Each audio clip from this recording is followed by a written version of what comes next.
आज हम इस वीडियो में सीखेंगे कि घरेलू का विलोम शब्द क्या होता है, इसका अर्थ क्या होता है और साथ में हम कुछ उदाहरण वाक्यों से भी इसे और अच्छे से समझेंगे।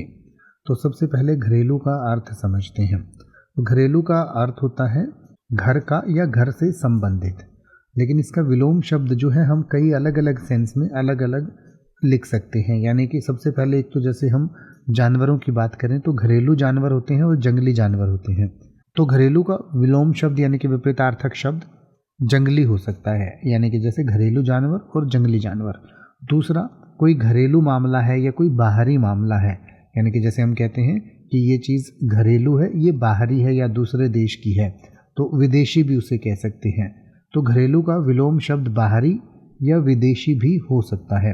तो जैसे कि आप कह सकते हैं कि घरेलू समस्याओं का समाधान बातचीत से किया जा सकता है, तो इसका उल्टा आप कह सकते हैं कि बाहरी समस्याओं का समाधान बातचीत से किया जा सकता है।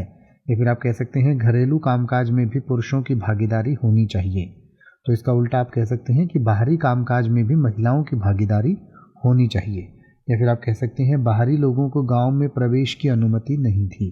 या फिर आप कह सकते हैं विदेशी पर्यटक भारत की सांस्कृतिक धरोहरों को देखने के लिए आते हैं। अब आप किसी भी वर्ड का मतलब हिंदी और इंग्लिश में YouTube पर सर्च कर सकते हैं। आपको मेरी वीडियो मिल जाएगी जिसमें आप बिना किसी फालतू बकवास के सीधा उस वर्ड का मतलब समझ पाएंगे। तो ऐसी ही वीडियोस को देखते रहने के लिए चैनल को सब्सक्राइब करें और बेल आइकन को प्रेस करें।